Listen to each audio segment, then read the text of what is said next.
here, flat to the floor.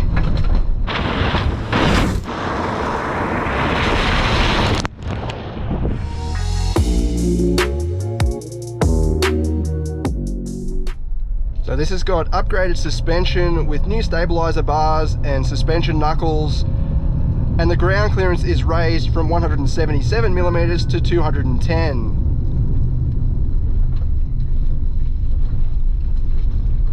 I've got my foot flat to the floor.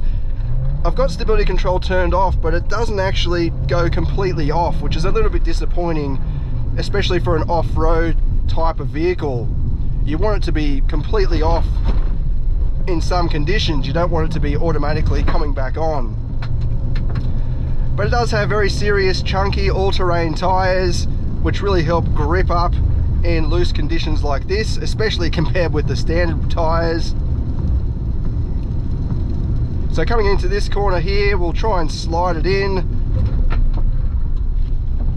and it's sliding up with my foot flat to the floor. It was very controlled, I guess, but it wouldn't let the back end swing around. So we've got another little left-hander here, little jump. Throw it in. I've got my foot flat to the floor and it's hitting the brakes itself. Yeah, it'd be good if Hyundai offered a proper stability control off button. That would make it a bit more enjoyable and a bit more capable off the road. I have this little jump. See then, it's grabbing the brakes. But what I am surprised with is the suspension. It's actually, I thought it would be bottoming out everywhere, but it's catching the bumps. It doesn't have that much travel, but it's catching the bumps and it's not bottoming out.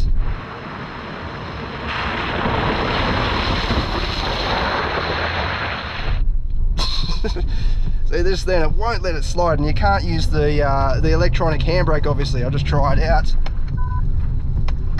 Yeah, it doesn't let it grab the back wheels.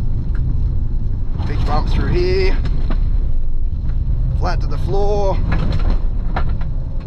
It's definitely more capable than the standard Santa Fe, that's for sure. I think this sort of setup would be pretty popular with buyers, including in rival models. So if Ford got off its ass and offered a Raptor version of the Everest, that would be really cool, or even the overseas Bronco. Again, throw it in, sliding. I've got my foot flat to the floor again.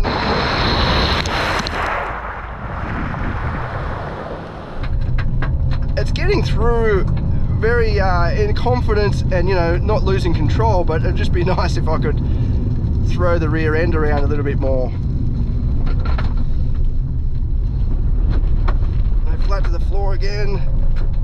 Yeah, the tyres offer a decent amount of grip on these loose and wet conditions, but I feel the weight of the vehicle, so if it does start to slide, it wants to keep sliding for a while. But yeah, definitely lots of fun.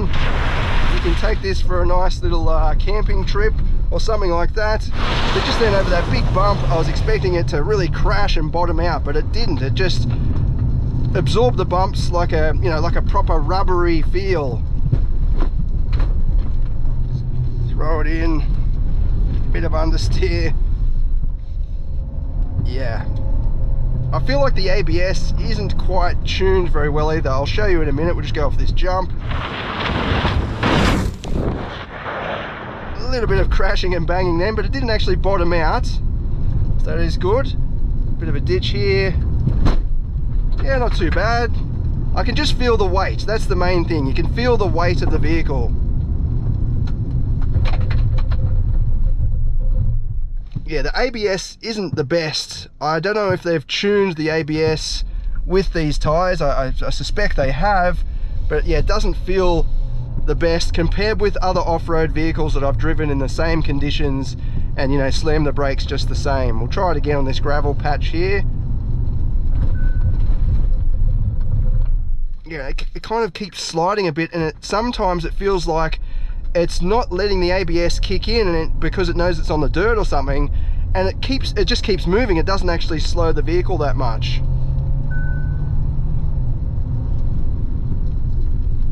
I've got a bit of a gravel trap here, I suppose, or a big boulder trap, just stops the water from piling up through here. No problem getting through that. And we'll try this little steep section here. They have flattened it out in recent times, so it's not much of a challenge, but coming back up in the wet, oh no, it's just completely gravel over the top. So we'll still try it out because it is very steep, even though it might not look like it on camera, and we'll see how it climbs up the hill. Okay, so I've still got the stability control completely turned off.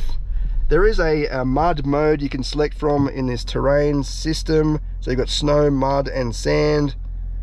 We'll try out the mud mode, and the hill descent control automatically comes on as well. Yeah, no problem getting up this at all.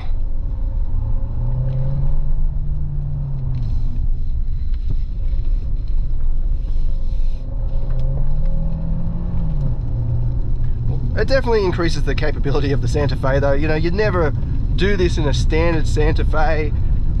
And as I said, the suspension is surprisingly good. Even though it feels like there isn't all that much travel, it's not crashing and bottoming out as much as I would have thought.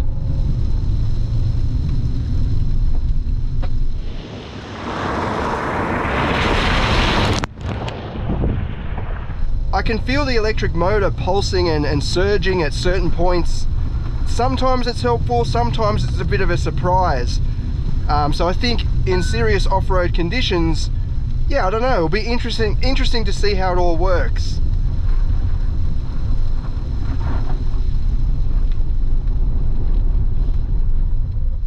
That's flat to the floor.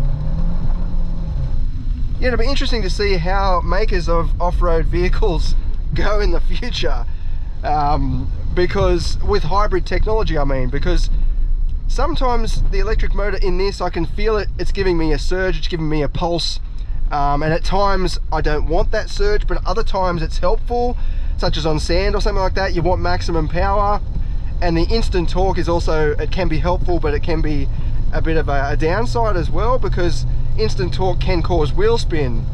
I think in the future, manufacturers of hardcore off-road vehicles, kind of like this, should offer maximum adjustment. So you can turn the electric motor off if you want to, you can turn it back on if you want to, or you can run it completely on electric alone if you want to. Just having that complete versatility, I think, will be good, because as it is, I think hybrid like this, it's not as predictable as a, you know, old-fashioned diesel or V8 or something like that. When I give it full power, or if I give it, you know, 50% throttle, sometimes I'm getting that extra surge of the electric motor, which I, as I said, might not want. Sometimes you do want it, so it just depends in the situation. Either way, you've got to commend Hyundai for offering this sort of package on a modern, as in hybrid vehicle, but also hardcore with the really grippy tyres and upgraded suspension. It doesn't have low range or anything like that, so I'm not expecting you know, really serious off-road fans to jump into something like this, but it definitely improves the capability of the standard Santa Fe. The XRT Pack is offered in two different forms. You can get it just with the suspension upgrade, the mud flaps, the underbody skid plate and the 17-inch wheels and off-road tyres, or you can add integrated side steps, a proper roof rack system, weather shields, and you can opt for either 235/65 tyres or 245/70 tyres. Aside from that, this example is based on the calligraphy model, so you get all the trimmings and luxuries as standard. Inside, it's very spacious and practical, twin wireless phone chargers, heaps of storage around the place, and then a customisable seating layout with sliding middle row and average room right up the back. The engine is just the same as well. It features a 1.6 turbo petrol hybrid, producing 172 kilowatts and 367 newton meters. It comes matched to a 6-speed auto with all-wheel drive. In terms of 0 to 100, let's just check it out. I'm not expecting any change over the regular Santa Fe calligraphy. I've got it in sport mode, the stability control is off. It is kind of sprinkling rain, but that shouldn't really impact the results too much. The road is still completely dry. Yeah, it's just that the kit will be a little bit heavier than the standard setup. I've got the V-Box on the outside of the car. It's ready to go.